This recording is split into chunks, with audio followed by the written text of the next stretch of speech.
That panic when your account is empty before payday. Then, this happens. What if the fix isn't earning more, but making money disappear? In Chicago, there are two kinds of 28-year-olds. One has $5,300 in a savings account. They sleep well at night. The other has almost nothing. They just hope their car starts in the morning. Alex was the second kind. For a long time, he thought that was just how life was. But he was wrong, and the way he fixed his finances had nothing to do with earning more money. Alex worked in logistics. It was a good job, right downtown. He made $4,800 a month after taxes. He shared a two-bedroom in Logan Square with his roommate, Mike. Life wasn't bad. But every month, the same quiet panic would set in. It always hit around the 25th. His checking account would dip below $100, and he'd start counting the days, waiting for his next paycheck. He wasn't alone. Nearly 60% of people were doing that exact same countdown. He just didn't know it. He thought it was only him. Then last Tuesday, it happened. His check engine light came on. He felt his stomach drop. He imagined a huge repair bill. Maybe $1,000, a number that felt like $1 million. He couldn't cover it with cash. It had to go on his credit card, adding to the balance already sitting there. Again, he wasn't alone. Over half the country couldn't handle a surprise bill that size. That night, Alex lay in bed, staring at the ceiling. He felt like he was doing everything right. He had a degree, a decent job. He wasn't wasting money on designer clothes or fancy trips. So where was it all going? He thought the problem was his spending, but the real issue was much simpler. It was a habit he had every morning. The next day, Alex played detective.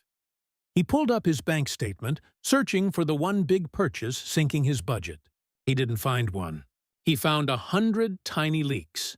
A $6 coffee, an $18 sandwich, a video game on sale for $35. None of them felt like a mistake. Each one made sense at the time. He was just living his life. But all those small moments added up. He was always trying to save whatever was left at the end of the month. The problem was, nothing was ever left. Willpower is like a muscle. By 9 p.m. on a Tuesday, Alex's was completely exhausted. His payday promise was always the same. This month, I'll save $500. But that promise was no match for his credit card. He glanced at his Visa statement. He owed $200. The interest rate was printed in small font, 20.72%. The number was so high, it felt fake. That single debt was quietly stealing over $20 from him. Every single month. Just for existing. And then Alex finally saw it. The mistake wasn't the coffee. The mistake was his entire system. He was waiting to save the money he had left over.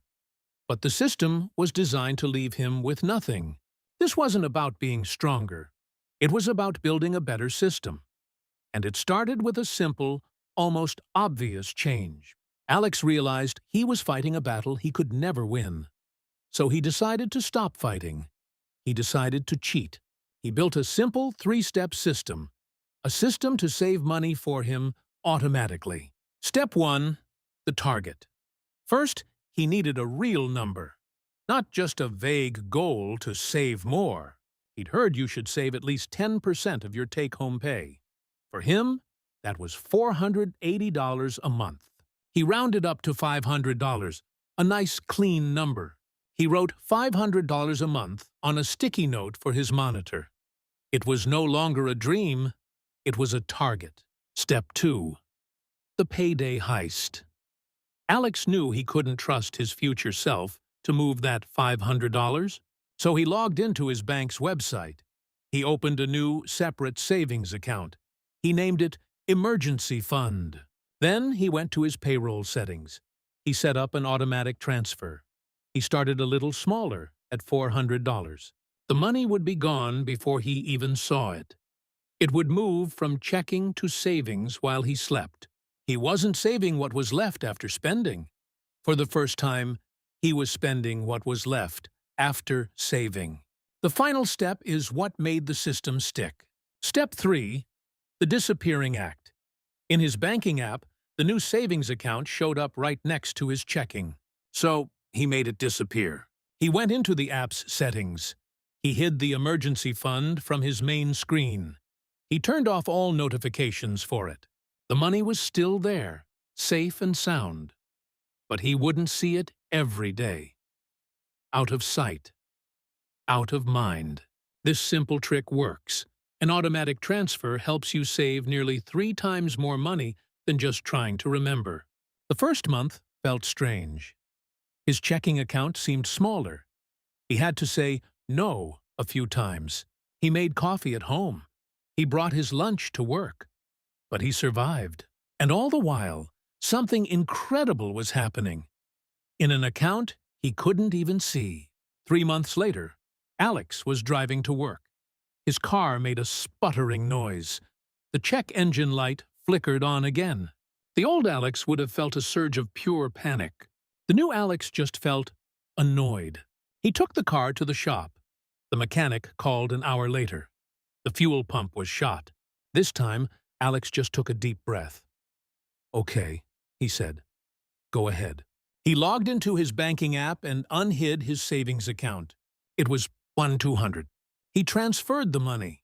The feeling wasn't happiness. It was quiet. It was the complete absence of terror. 12 months after he started, he looked again. He had even bumped up the transfer amount along the way. The balance was $5,300. He looked it up later. That was the median savings for an American family. He wasn't rich. He was just average. And average had never felt so good. Alex learned the most important lesson.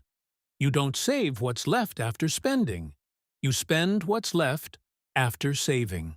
Because the system you build is always more important than the willpower you have.